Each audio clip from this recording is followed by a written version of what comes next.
Bismillahirrahmanirrahim. Ayo bawa harta ke surga. Dukung pembangunan sekolah Islam Mufid dengan donasi ke rekening atas nama Yayasan Muflih untuk Islam dan Dakwah. Bismillahirrahmanirrahim. Assalamualaikum warahmatullahi wabarakatuh. Alhamdulillahi wa kafa wa salatu wassalamu ala rasulillahi mustafa wa ala alihi wa ashabihi wa man iqtafa. Hadirin jamaah yang dirahmati Allah, kita bersyukur kepada Allah. Pada hari ini kita bisa kembali melanjutkan kajian mulia dengan manhaj salaf. Sebelum saya masuk dalam pembahasan, teman-teman yang dirahmati Allah, saya pernah suatu hari pergi ke Jakarta, ngisi di sana. Yang jemput saya di bandara, karena kegiatan hari itu hari Rabu malam kalau nggak salah. Jadi Rabu pagi dijemput di bandara. Sepanjang perjalanan saya nanya, bapak-bapak ini kegiatannya apa? Kan ini Rabu biasanya orang bekerja. Ketua panitianya cerita bahwa dia sudah punya 2 usaha. Satu usaha kopi, satu lagi usaha herbal di Jakarta. Kemudian 2 usaha ini dia percayakan kepada satu orang store manager. Lalu dia habiskan waktunya untuk bantu dakwahnya asatizah di sana, terutama Ustadz Sofyan Nurrai. Jadi saya kagum dengan ceritanya bahwa dia sekadar membentuk satu usaha, setelah itu dia abdikan usianya untuk membantu dakwah. Meskipun tidak duduk ngajar, tapi menjadi orang-orang yang ada di balik layar kajian-kajian yang diikuti oleh kaum muslimin. Bagaimana dengan pendapatan dan ma'isyahnya? Dia bilang, saya percayakan apa yang Allah kasih kepada saya dari 2 toko ini yang saya percayakan ke manajer. Berapa yang mereka kasih? Saya terima sebagai rezeki dari Allah. Teman-teman yang dirahmati Allah, mungkin dari teman-teman ada yang sebenarnya punya kesempatan yang sama. Yaitu teman-teman mungkin Allah kasih kesempatan untuk punya usaha sendiri, bahkan dia sudah jalan, sudah running, customer datang begitu saja, teman-teman hanya tinggal terima duit, tidak perlu susah payah. Maka saya menyarankan untuk teman-teman bisa mengabdikan usia teman-teman untuk bisa membantu dakwah. Ustadz siapapun, yayasan yang manapun, DKM masjid yang manapun. Adapun saya sendiri di Yayasan Mufid terutama, kita ada banyak sekali kegiatan-kegiatan. Yang kegiatan ini antara yang jalan, alhamdulillah, tapi kekurangan orang. Dengan yang belum jalan karena nggak ada orang yang bisa bantu jalankan. Dengan sebagian kegiatan yang pernah jalan dan sekarang sudah tidak jalan karena memang kekurangan sumber daya manusia. Contohnya, besok ini kan kita ada bedah buku. Bedah buku ini lagi-lagi yang dimanfaatkan tenaganya teman-teman yang sudah ada di internal yayasan, yang sudah letih untuk memikirkan pembangunan ETK, sudah hari-hari membantu persiapan kajian, bantu ngedit video, men-share materi, terus lagi-lagi dibebankan dengan ngangkat barang buat donasi, besok lagi nanti persiapan kamera lagi, kemudian bikin pamflet juga, nge-share juga. Saya perhatikan mungkin mereka kelelahan juga. Karena ada beberapa pekerjaan datang di waktu yang sama dan harus selesai sama-sama. Sehingga saya tadi berpikir, mungkin ke depan saya insya Allah akan membentuk satu tim independen di luar dari Yayasan Mufid untuk membantu daurah-daurah yang akan diadakan oleh terutama di Yayasan Mufid. Misal kita mau undang yang sudah lama banget pernah terencana dan sudah beli tiket waktu itu, qadarullah gagal karena pandemi. Kita pernah mengundang Ustadz Maududi ke sini. Tiket sudah di tangan. Sudah tinggal terbang. Qadarullah pandemi, PPKM, pembatasan akhirnya cancel. Kemarin Ustadz Syafiq di bulan Februari datang ke sini, lagi-lagi teman-teman ini lagi. Dia yang bikin video, dia yang juga bikin pamflet, dia juga yang harus jemput Ustadz Syafiq ke bandara, yang harus siapkan makannya, yang banyak kegiatan. yang double-double orangnya. Jika dari teman-teman ada yang berminat untuk gabung di tim independen hanya untuk daurah ini saja, mungkin teman-teman akan sibuk bersama saya mungkin setahun 3 atau 4 kali. Apa yang dilakukan Ustadz? Kita rapat 1 kali, lalu kemudian nanti ditentukan kapan, di mana, Ustadz siapa, kemudian apa teknis-teknis yang perlu dipersiapkan, ya, sehingga nanti tim ini yang membantu supaya yang ada di yayasan, yang sudah ngurusin sekolah, yang sudah ngurusi perkantoran, tidak lagi double-double mengurusi yang di luar dari kegiatan yang sudah rutin mereka kerjakan. Kalau ada, ngomong sama saya, ya. Sekarang kita akan masuk dalam Mulia dengan Manhaj Salaf bab 12, syubhat seputar dakwah salaf yang biasa dilontarkan oleh orang-orang yang tidak suka dengan dakwah salaf. Sekarang syubhat yang ke-9. Teman-teman yang tidak ikut di kajian Kamis dan Jumat berarti perlu menyimak rekamannya. Insya Allah sudah ada di YouTube dan Facebook Mufisa Fitra Official. Supaya syubhat-syubhat yang sebelumnya yang belum teman-teman dapatkan bisa tercover dengan cara menonton rekamannya. Kata penulis, syubhat yang ke-9, bahwa salafi atau salafiyin yang mereka namakan dengan nama Wahabi, mereka itu sibuk membantah para dai tapi tidak mau membantah musuh Islam. Dengan kata yang lain, salafi itu yang dibantahi justru sesama dai. Adapun orang-orang yang jadi musuh Islam itu malah aman dari lisan mereka, katanya.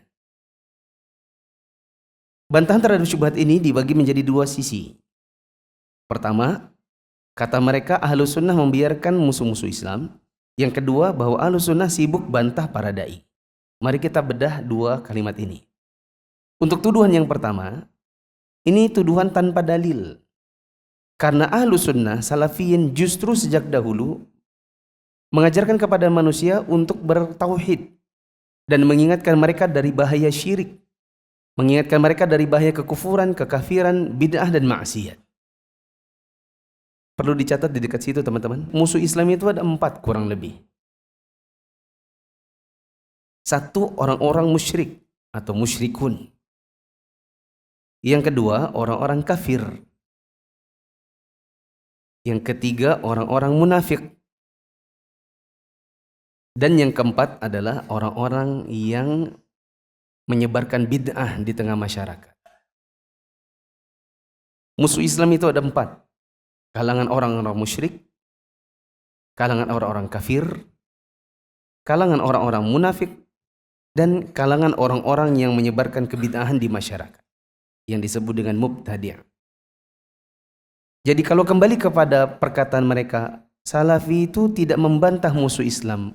Pertanyaannya, musuh Islam yang mana dulu? Soalnya musuh Islam terlalu banyak. Modelnya pun bermacam-macam. Ya. Di antara musuh terbesarnya kaum muslimin ada orang-orang yang mengajarkan kaum muslimin sesuatu yang justru membawa mereka, menggiring mereka masuk dalam lubang syirik. Itu justru yang paling ngeri. Karena dosa yang terbesar, apa dosa yang terbesar? Syirik. Maka musuh yang terbesar bagi kaum muslimin adalah yang ngajakin mereka masuk ke dalam syirik. Meskipun bajunya seperti baju muslim, meskipun mereka bersorban, meskipun mereka berpeci. Karena ada sebagian dai yang mereka karena kejahilan mereka, tapi mereka jadi dai, justru mengajak kaum muslimin melakukan perbuatan-perbuatan yang menjerumuskan kaum muslimin jatuh dalam syirik. Seperti penyembahan terhadap kuburan. Berapa banyak dukun-dukun yang mereka bajunya seperti baju orang muslim. Tapi mereka dalam mengobati misalnya, atau dalam melayani pasien-pasien perdukunan mereka, mereka gunakan hal-hal yang berbau kemusyrikan. Ya. Justru musuh Islam yang terbesar dari kalangan mereka, sehingga Salafi justru yang paling getol untuk membantah musuh yang seperti ini. Memang kalau untuk kasus Yahudi misalnya, ketika mereka membantai kaum muslimin yang ada di Palestina, memang kalau kita hitung-hitung atau kalau kita amati dengan pengamatan kasar, mungkin orang-orang Haroki, orang-orang yang dari kalangan pergerakan atau dari kalangan partai, mereka memang yang lebih banyak berbicara kalau untuk urusan Palestina. Ya, soalnya mereka yang paling nampak. Di mana nampaknya? Di Monas. Apa yang dilakukan? Demo, sedangkan Salafi tidak demo. Salafi anti dengan ikhtilat. Masalahnya pas demo itu isinya campur baur laki perempuan. Salafi memang punya prinsip kebaikan, tujuannya kalau kebaikan caranya juga harus baik. Meskipun tujuannya baik, kalau caranya salah maka mereka tidak mau. Ya. Sama juga misalnya ada simbol-simbol apa ya? Salafi memang ustadz-ustadznya jarang kelihatan kalau ngisi pakai syal Palestina. Memang jarang kelihatan. Ya, saya doang mungkin punya kaos Palestina, itu pun sudah punya jauh sebelum kasus Palestina yang kemarin. Saya sudah punya sekitar tahun 2022 dikasih teman. Tapi itu juga bukan dalam rangka untuk apa namanya? Show off gitu. Supaya kelihatan punya solidaritas terhadap Palestina. Karena banyak orang yang memikirkan Palestina meskipun mereka tidak pakai atribut. Ya. Contohnya apa? Kerajaan Saudi yang sering difitnah tidak punya perhatian terhadap Palestina. Pernah saya dapati ada buletin Jumatnya Hizbut Tahrir waktu mereka masih hidup di Indonesia. Mereka mencela Saudi tentang ketidakperhatianan mereka terhadap Palestina. Padahal kalau mereka mau baca-baca berita yang ada di Saudi tentunya, Raja Abdullah ketika itu masih hidup, Raja Abdullah itu menyumbang 2 miliar bukan rupiah. 2 miliar dolar untuk Palestina. Ada dari kita? Individu atau kaum muslimin Indonesia digabung, nyampe donasi mereka 2 miliar dolar. Atau Hizbut Tahrir ditanya, berapa yang kalian sumbang? Jangan-jangan tidak seberapa sekukunya Raja Abdullah. Nah memang kita bilang, kalau untuk sebagian kasus, betul, sebagian haroka itu lebih getol.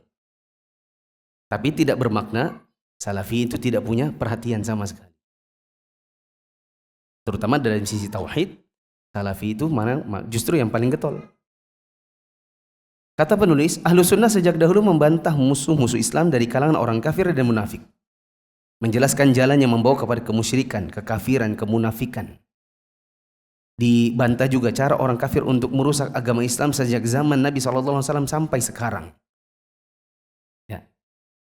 Bahkan jangankan apa ya? Coba teman-teman bayangkan, siapa dari kita yang paling getol ngelarang kaum muslimin untuk tidak boleh ikut Valentinean, tidak boleh ikut tahun baru, tidak boleh ikut Natalan, tidak boleh trompetan. Justru sebagian dai-dai di zaman sekarang malah menghidupkan malam tahun baru. Ya. Kalau Salafi tidak punya tendensi apapun terhadap malam tahun baru, tidak punya kepentingan. Sehingga mereka justru senang untuk melarang kaum muslimin ya, untuk tidak mengikuti acara-acara yang merupakan identitasnya orang-orang kafir. Makanya nanti kalau sudah ada dai-dai Salafi ngomong tentang larangan ikut tahun baru, nanti komennya isinya pasti wahaboy, wahaboy, wahaboy, wahaboy. Itu aja isinya.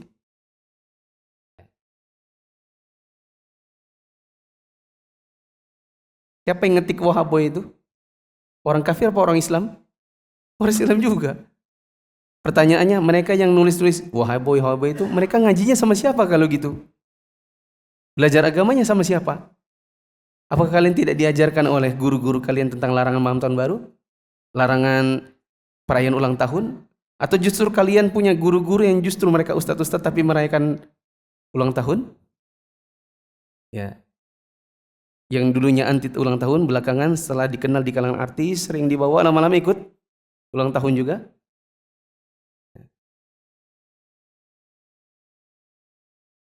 Saya langsung ke syubhat yang kedua.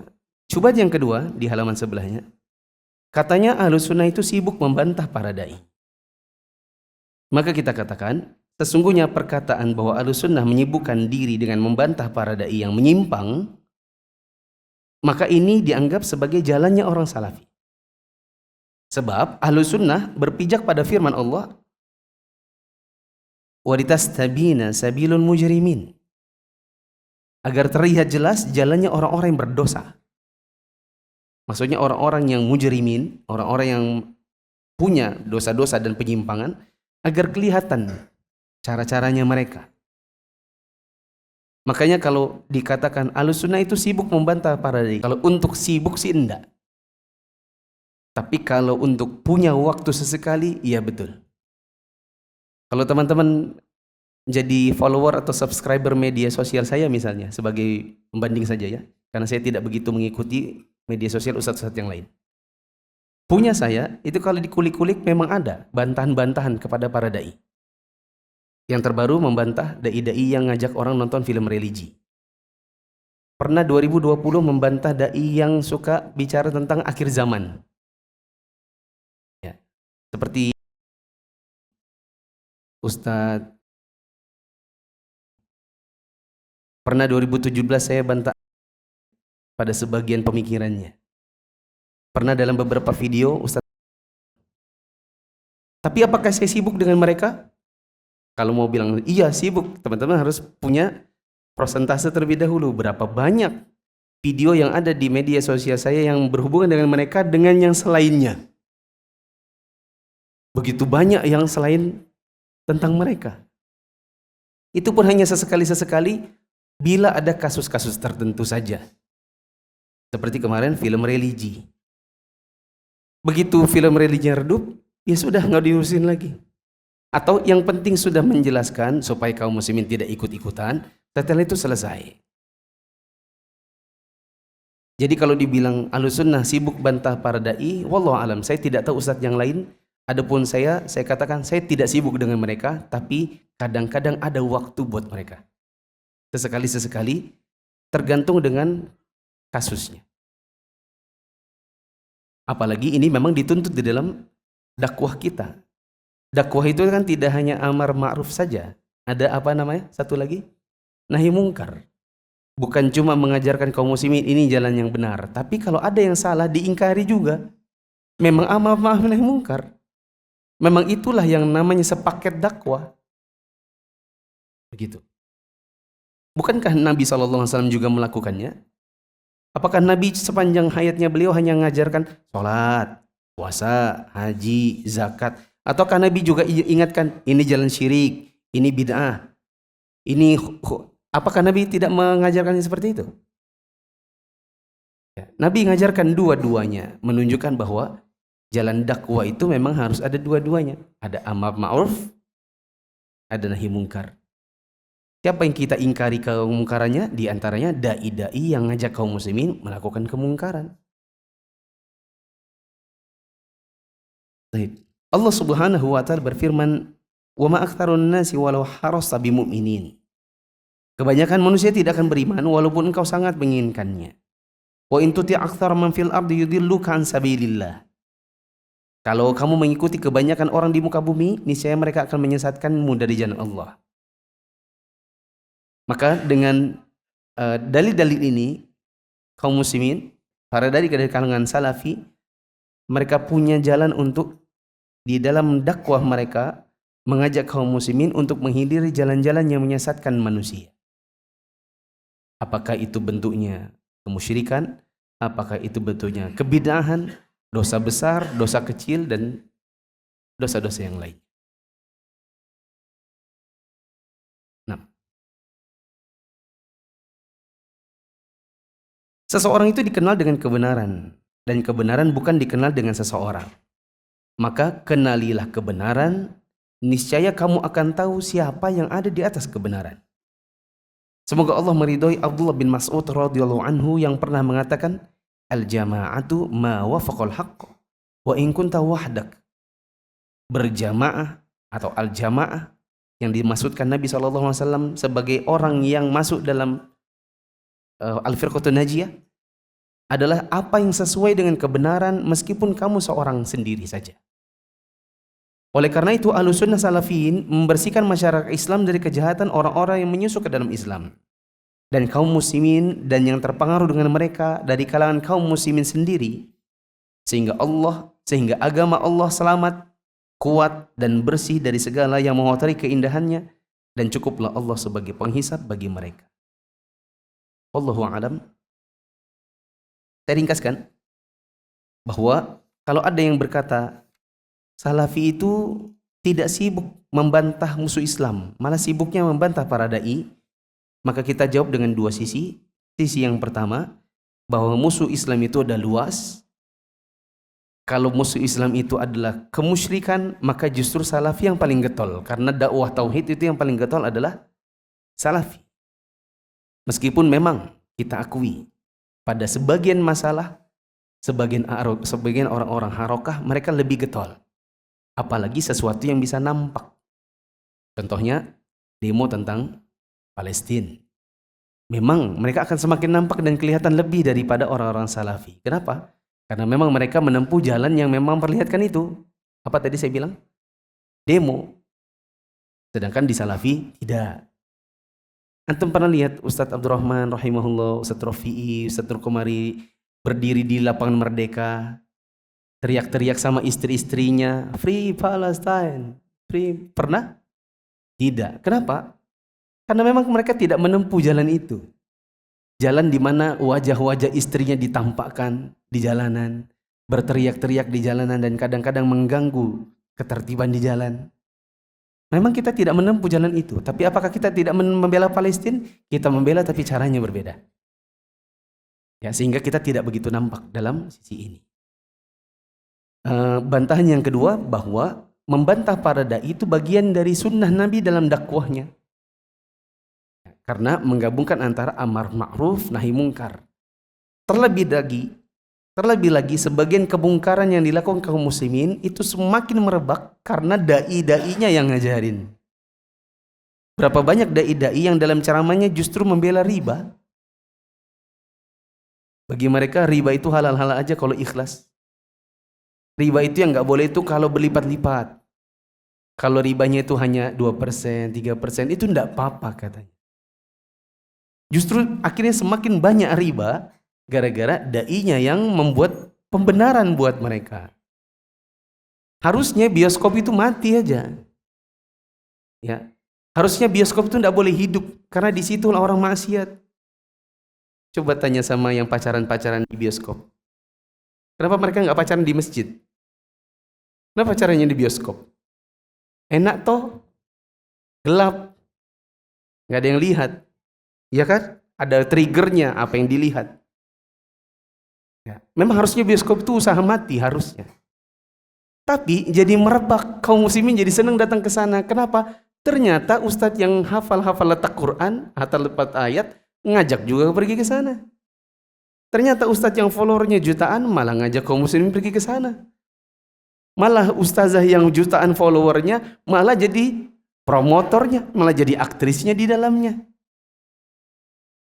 Apa enggak kemaksiatan semakin disukai oleh kaum muslimin? Maka Salafi datang untuk membantah para dai-dai ini karena dai-dai ini yang menyesatkan umat. Gitu loh. Dah, itu saja. Ya. Dan catat bahwa itu hanya segelintir dari waktu kami. Ya, kami pikirin kan waktu BAB aja. Tidak kita pikirkan di dalam masjid berpikir bagaimana cara membantahnya. Maksud saya hanya sedikit dari porsi waktu untuk kita kasih kepada mereka. Kita nggak sibuk sama mereka, tapi sesekali perlu. Saya mau nambahin contoh tadi. Ada lagi dosa. Tadi saya bilang dosa riba. Semakin banyak yang melakukannya karena sebagian dai mengatakan kalau riba yang berlipat-lipat itu yang tidak boleh. Sedangkan yang cuma sekian persen itu boleh. Semakin merebak lagi karena sebagian dai justru kalau mengadakan event tablik akbar, sponsornya siapa? Bank ribawi. Kalau diundang kajian mau. Tapi mau sih nggak apa-apa kalau di dalamnya mengatakan, Bapak-bapak, pekerjaan Anda ini riba dan dosa semua. Tidak apa-apa. Ya. Tapi ngomongnya umum-umum, sabar, syukur. Pulangnya bawa amplop. Sehingga orang-orang yang bekerja di bank ribawi, mereka semakin tenang. Mereka bilang, kita didukung sama ustadz-ustadz fulan. Ustadz ini, kiai ini, habib ini, datang aja kalau kita undang. Makan di amplop. Ya. Jadi orang semakin tenang dengan ribanya.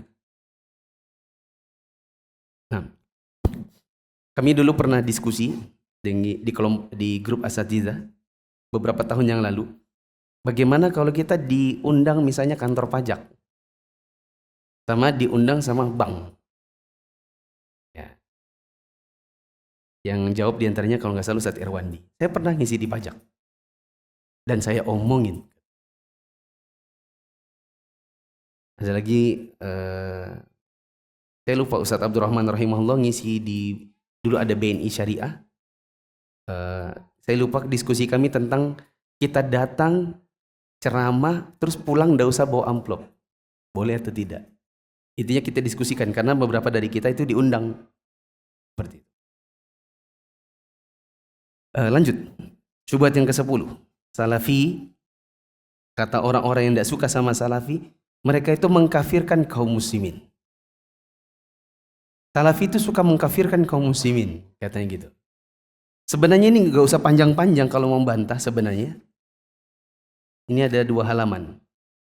Gampang saja.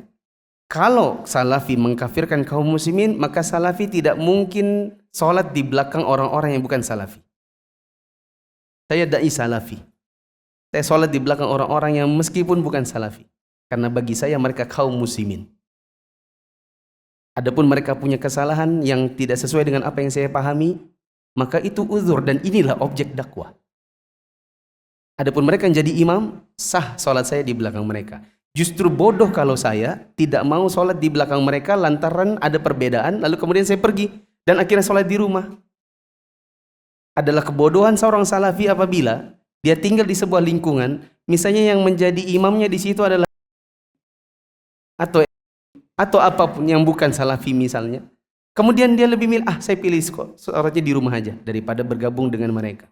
Maka ini bodoh. Malah Syekhul Islam Ibnu Taimiyah dalam satu risalah kecil yang saya pernah baca, beliau katakan termasuk bid'ah adalah seseorang meninggalkan untuk sholat berjamaah dengan orang yang punya penyimpangan, lalu kemudian dia menyendiri. Itu bid'ah yang lain lagi. Apa yang harusnya dilakukan? Anda sholat bersama mereka, meskipun mereka punya kesalahan-kesalahan. Alasannya ada 2. Hadis Nabi SAW, fa in asabu falakum walahum, wa in akhtau falakum wa alaihim. Kata Nabi SAW, kalau kalian sholat berjamaah, imam kalian melakukan kesalahan atau dia punya penyimpangan, misalnya gerakan sholatnya tidak sesuai sunnah. Contoh gini, Assalamualaikum warahmatullahi, terus dia buka telapak tangannya, Assalamualaikum warahmatullahi, ini gak ada sunnahnya. Terus kita tahu, wah imamnya kayak gini nih, salah ini. Kata Nabi SAW, tetap sholat bersama mereka. Apabila mereka benar, maka pahalanya buat mereka dan buat kalian. Jika mereka salah, pahalanya tetap buat kalian, dosa kesalahannya buat mereka. Alasan yang kedua, di zaman para sahabat dahulu, ada sebagian imam-imam yang punya kekeliruan. Dan mereka tetap sholat di belakang mereka. Ada seorang di masa sahabat Nabi, namanya Marwan Ibnul Hakam. Dia bikin sholat Idul Fitri atau sholat Id, dibikin itu khutbah duluan, baru sholat. Padahal harusnya sholat dulu, baru khutbah. Sampai sempat ditarik oleh Abu Sa'id, sampai robek jubahnya. Kamu ngapain? Mau khutbah. Nabi SAW mendahulukan sholat, baru khutbah. Dia bilang, lepaskan tanganmu, baru dia tetap maju. Salah atau tidak ini? Salah. Dia menentang sunnah, karena sudah diingkari soalnya. Tapi apakah kemudian Abu Sa'id pergi? Tidak, dia tetap ada di situ. Menunjukkan bahwa bila imamnya punya penyimpangan dalam sholat-sholat mereka, dalam ibadah mereka, maka dosanya buat mereka, pahala sholat tetap buat kita.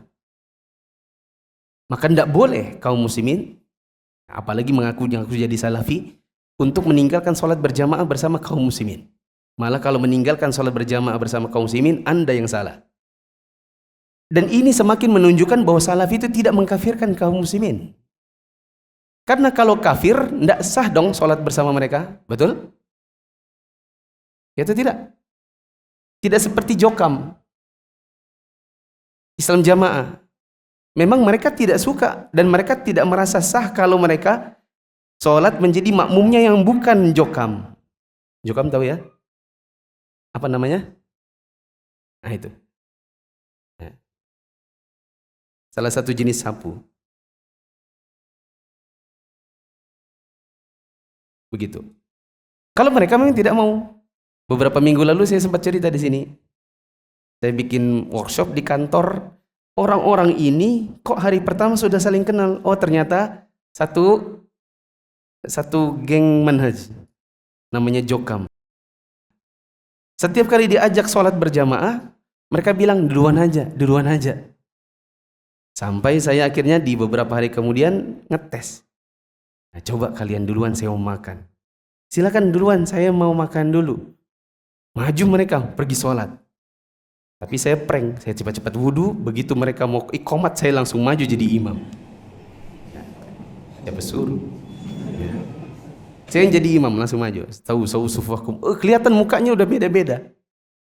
Ya. Tapi saya tetap sholat. Begitu saya salam, assalamualaikum warahmatullahi wabarakatuh, assalamualaikum warahmatullahi wabarakatuh. Saya berbalik ke belakang, masih ada sih. Sampai ada imamnya Nasai Somber ngasih tahu, itu Ustadz, waktu Ustadz hadap depan, salah satu dari mereka maju sedikit, jadi imamnya yang lain. Jadi Ustadz yang diprank. Ustadz mengira jadi imamnya, bukan. Mereka itu tidak akan menganggap sah sholat bila diimami oleh yang bukan mereka. Caranya, satu dari mereka maju. Jadi Ustadz itu kayak sholat sendiri bagi mereka, imamnya itu yang di tengah, yang depan. Oh gitu. Di sini ada kaidah-kaidah pengkafiran yang kita harus pahami. Mari kita baca sama-sama sambil dikasih angka.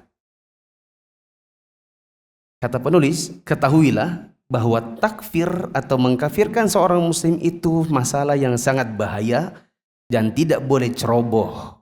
Ini kaidah satu. Dikasih angka di dekat-dekat situ. Itu kaidah satu. Bahwa pengkafiran terhadap seorang muslim yang disebut dengan takfir, ini masalah yang sangat berbahaya dan tidak boleh ceroboh. Itu satu. Karena itu Ahlussunnah wal Jamaah Salafi menempuh cara yang terperinci. Ini nomor dua. Bahwa dalam takfir itu ada cara yang terperinci, tidak sembarangan. Ya. Berbeda dengan Khawarij. Kalau Khawarij memang serampangan. Sedangkan orang Salafi dalam mengkafirkan itu ada rincian-rincian. Ya. Sudah, saya langsung kasih rinciannya saja. Ada syarat-syarat orang bisa dikafirkan. Ditulis. Tulis di situ. Syarat-syarat seseorang bisa dikafirkan. Satu, ayyakuna aliman bitahrimi hadzal mukaffir. Ayyakuna aliman bitahrimi hadzal mukaffir. Nggak dicatat. Nah, itu berarti harus ikut kelas. Nomor satu adalah dia tahu. Syarat boleh dikafirkan. Satu, dia tahu bahwa itu bisa mengkafirkan dirinya. Dan itu dilarang.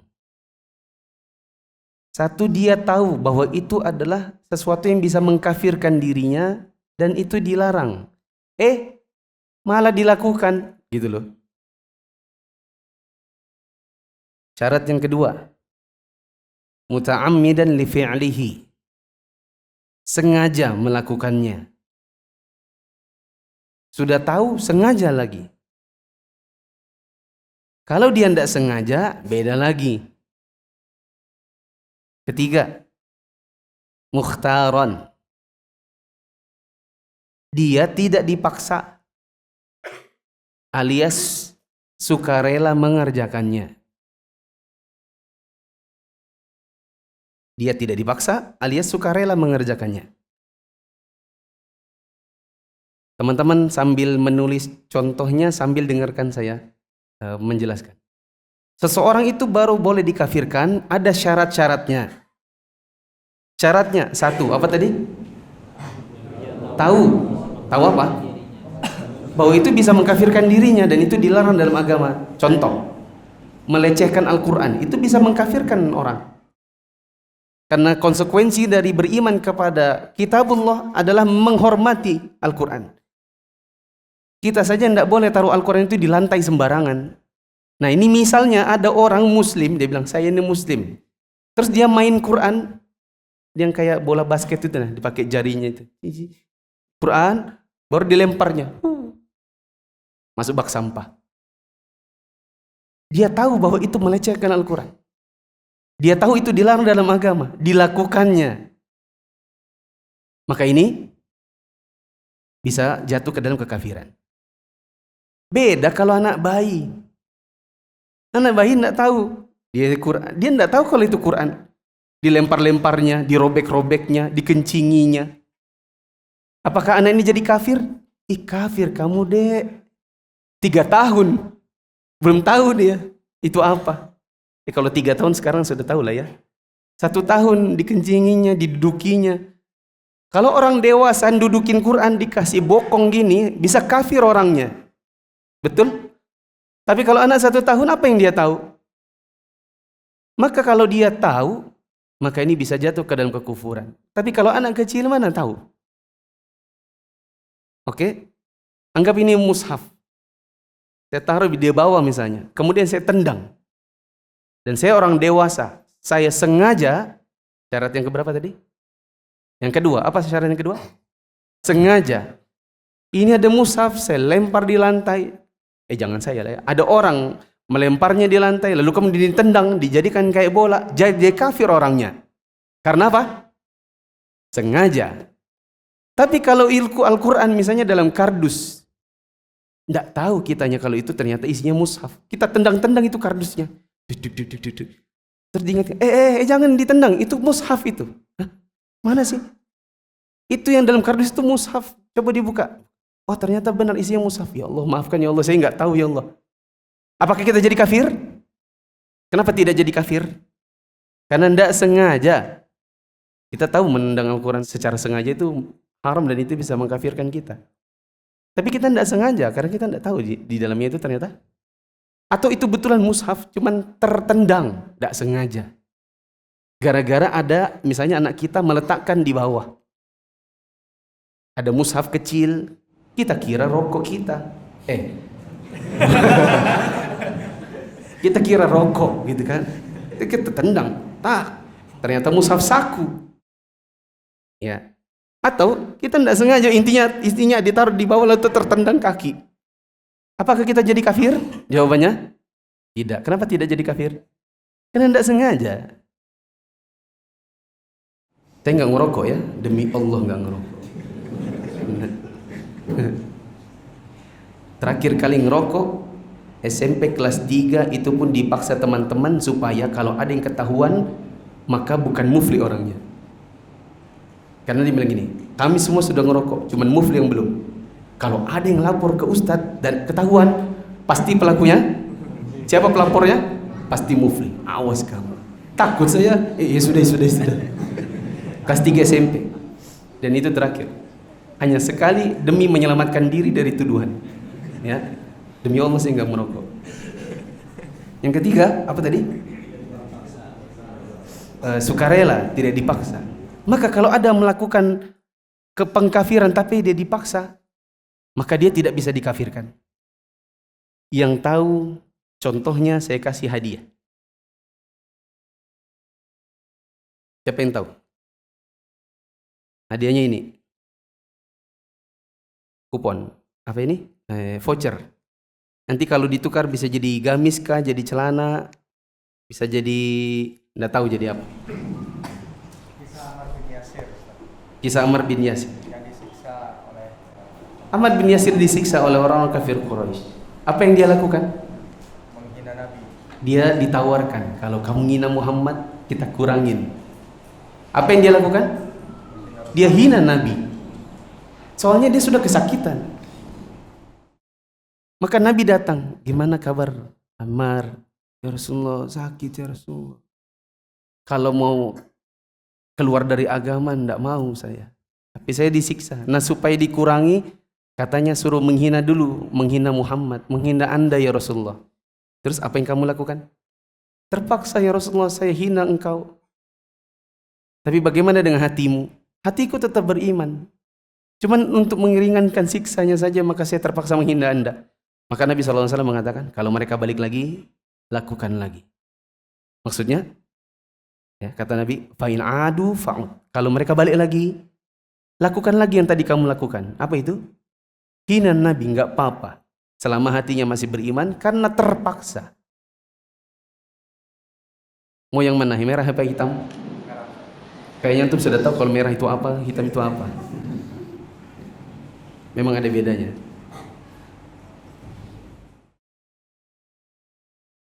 Ya, kalau yang belum tahu itu merah apa hitam, mikir dulu, gitu kan? Tapi kalau merah apa hitam, merah, berarti dia sudah tahu merah itu isinya apa. Iya, sudah tahu isinya apa? Oh, belum tahu. Kenapa nggak hitam? Yakin?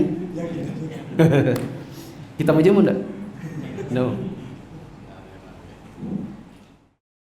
Lanjut. Catatan berikutnya, penghalang dikafirkan. Ada beberapa penghalang orang dikafirkan. Antum tinggal balik saja yang syarat pengkafiran. Penghalang dikafirkan. Apa saja penghalang orang dikafirkan? Berarti kebalikan dari yang syarat tadi. Satu, kira-kira apa? Kebodohan dan ketidaktahuan. Oh, saya nggak tahu kalau itu ternyata bisa membuat kita kafir. Oh, jadi kalau bawa sesajen ke kuburan itu bisa membuat kita jadi syirik kah? Loh, kamu nggak tahu kah? Nggak tahu saya. Selama ini saya lakukan aja karena itu yang biasa dikerjakan bapak mama saya. Saya ikut-ikut aja. Oh, kenapa begitu ya? Iya, karena kalau kamu bawa sesajen ke kuburan, kamu kasih sesajen itu ke kuburan, seolah-olah kamu memberikan persembahan kepada yang selain Allah. Dan itu kalau memberikan persembahan kepada yang selain Allah, apa namanya? Itu namanya perbuatan syirik. Oh iya. Saya baru tahu. Apakah kita bisa, sorry ya, berarti kamu sudah kafir. Apa gunanya lagi kita kasih tahu? Ternyata kita kafirkan juga. Justru karena dia bilang, oh saya tidak tahu, berarti itu adalah penghalang untuk dikafirkan. Penghalang yang kedua berarti apa? Ketidaksengajaan. Berarti kalau ada orang melakukan sebuah kekafiran, tetapi dia tidak sengaja, seperti tadi, dia tidak sengaja tertendang dengan kakinya, mushaf yang ditaruh di lantai oleh anaknya, maka dia tidak bisa dikafirkan karena tidak sengaja. Berarti penghalang yang ketiga apa? Dipaksa. Contohnya Ammar tadi.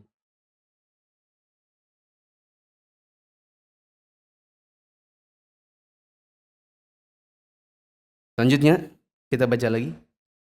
Jadi sudah berapa kaidahnya? Kaidahnya sudah ada dua.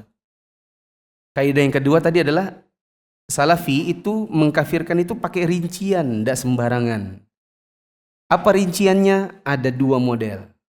Ada syarat-syarat pengkafiran dan ada penghalang dikafirkan. Kita baca lagi. Imam Syafi'i rahimahullah mengatakan, sesungguhnya aku berbicara dalam suatu ilmu yang dikatakan padanya engkau salah, itu lebih aku sukai daripada berbicara tentang ilmu yang di dalamnya dikatakan engkau kafir. Di antara aib ahli bid'ah adalah sebagian mereka mengkafirkan sebagian yang lain. Dan di antara sifat terpuji para ulama al-sunnah adalah mereka hanya menganggap salah dan tidak gampang mengkafirkan. Ini masih bagian dari nomor 2, yaitu ada rincian-rincian. Tidak sembarangan.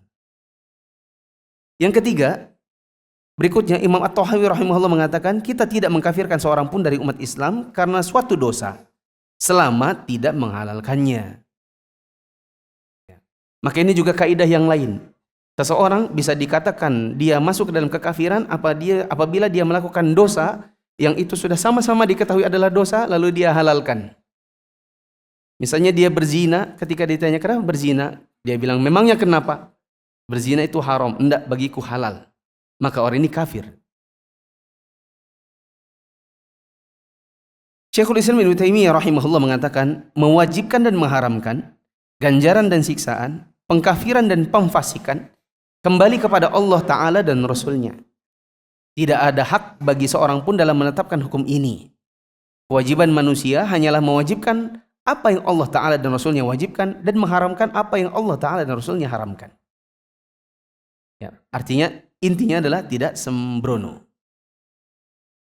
Beliau rahimahullah juga mengatakan, sesungguhnya mengkafirkan yang umum sama seperti ancaman umum. Wajib mengatakan dengan kemutlakan dan keumumannya. Adapun menghukumi pribadi tertentu bahwa dia kafir atau dia dikatakan di neraka, maka harus pakai dalil. Karena dalam menghukumi seseorang harus terpenuhi syarat-syaratnya serta tidak ada penghalangnya. Ini kaidah yang ketiga. Kaidah yang ketiga ada di bagian akhir tadi. Bahwa ada pengkafiran umum dan ada pengkafiran pribadi. Pengkafiran umum disebut dengan takfir mujmal.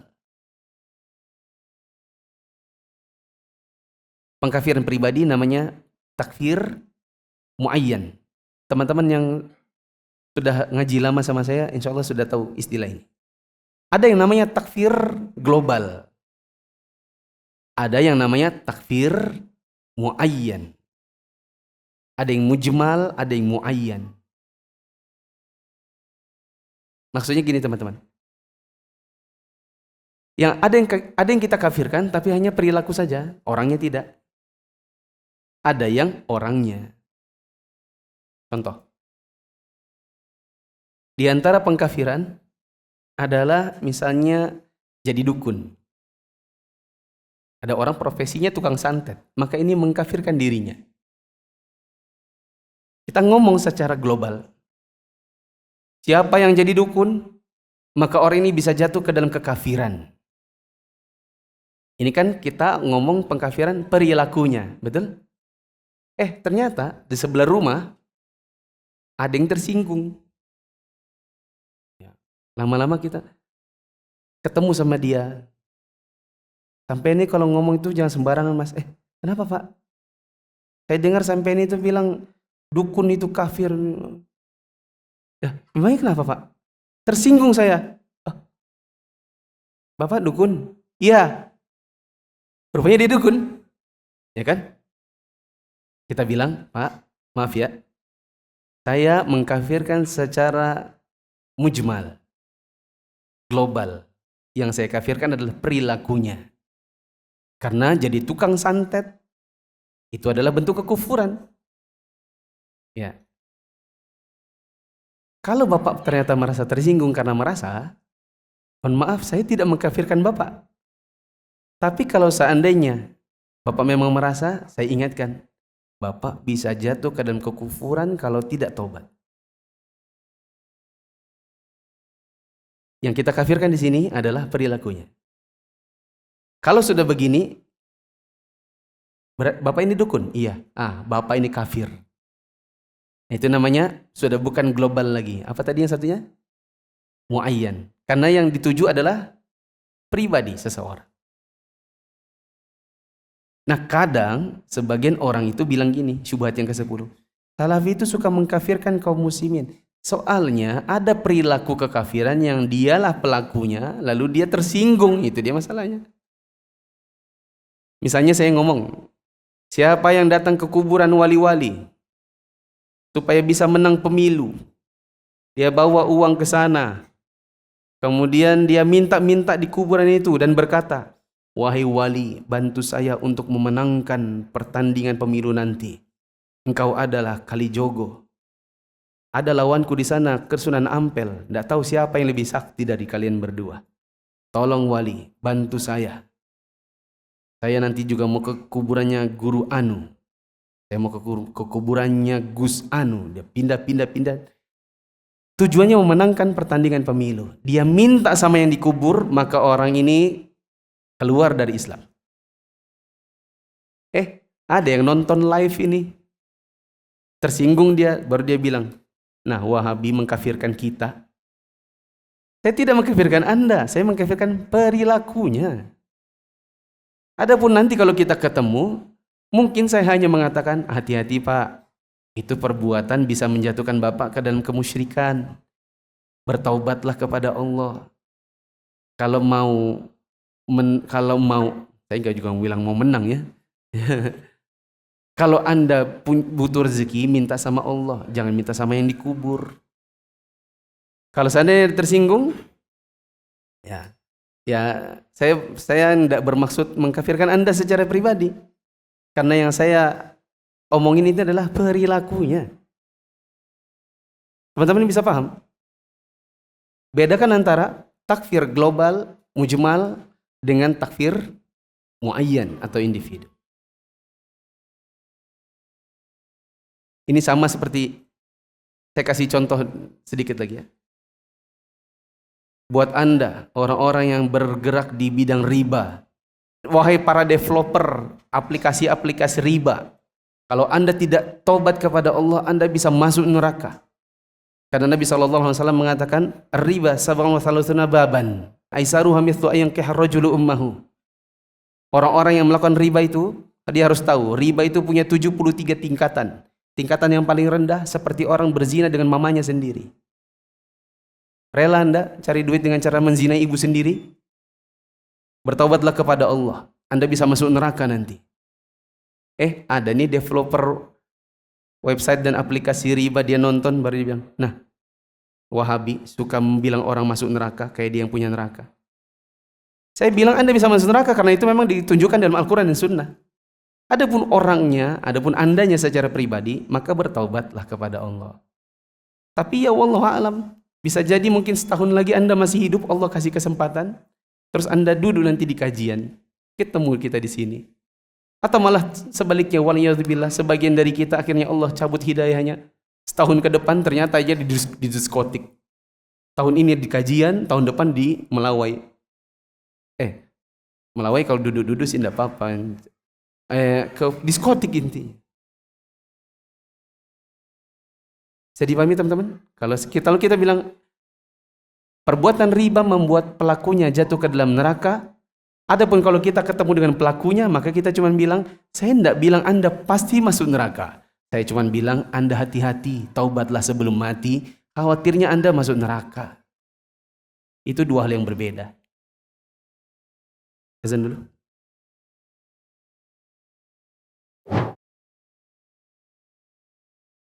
Allahu Akbar, Allahu Akbar, Allahu Akbar, Allahu Akbar. Asyhadu an la ilaha illallah.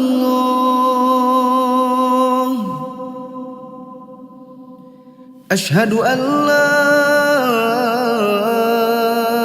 ilaha illallah. Asyhadu anna Muhammadar Rasulullah.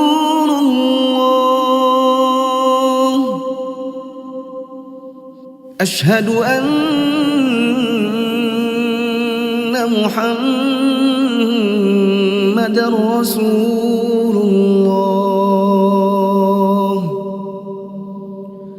Hayya 'alas salah, hayya 'alas salah,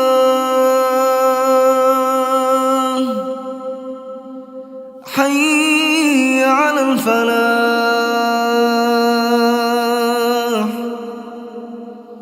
حي على الفلاح. الله أكبر، الله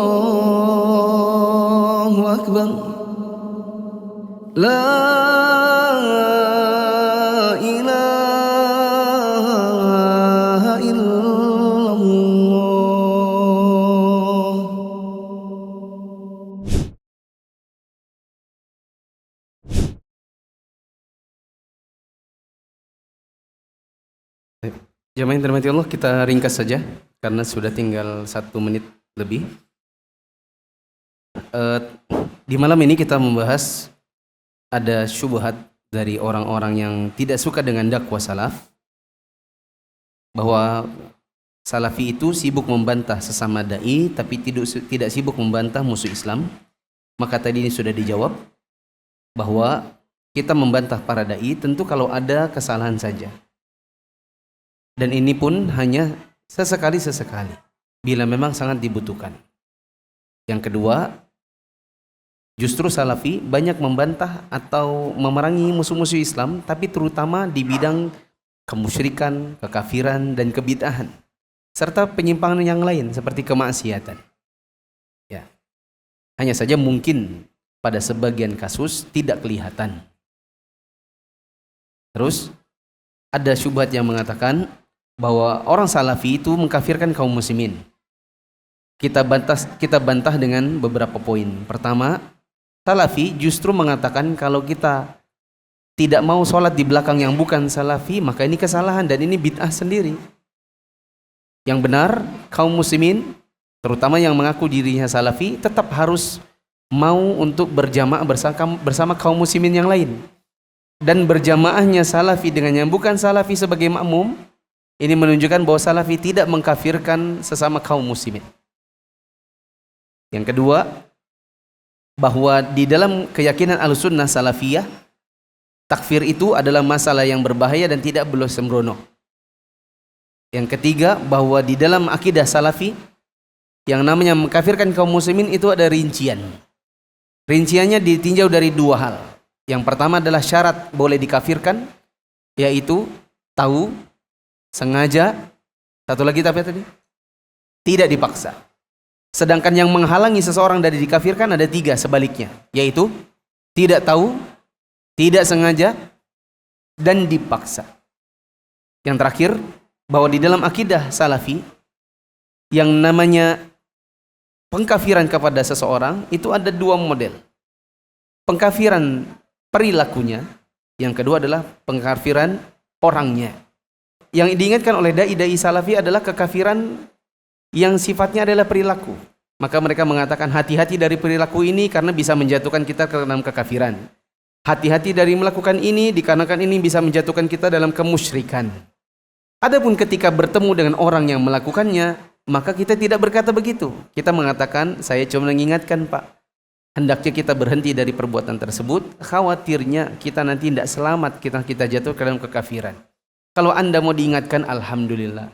Kalau Anda tidak mau diingatkan, ya sudah. Yang penting saya sudah menyampaikan. Jadi pahami? Demikian. Subhanakallahumma wa bihamdika asyhadu an la ilaha illa anta astaghfiruka wa atubu ilaik. Siapa yang rumahnya paling jauh?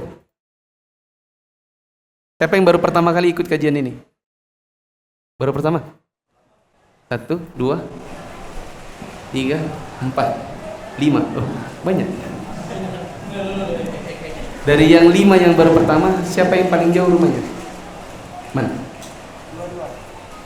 Kilo 22. Mana tadi? Ada yang mengalahkan kilo 22? Bapak mana? Oh, mana? Sebelum ke kilo 22, kalau bisa mampir tokonya di Sumberjo sini. Jadi bisa bawa pulang baju, Pak. Assalamualaikum warahmatullahi wabarakatuh.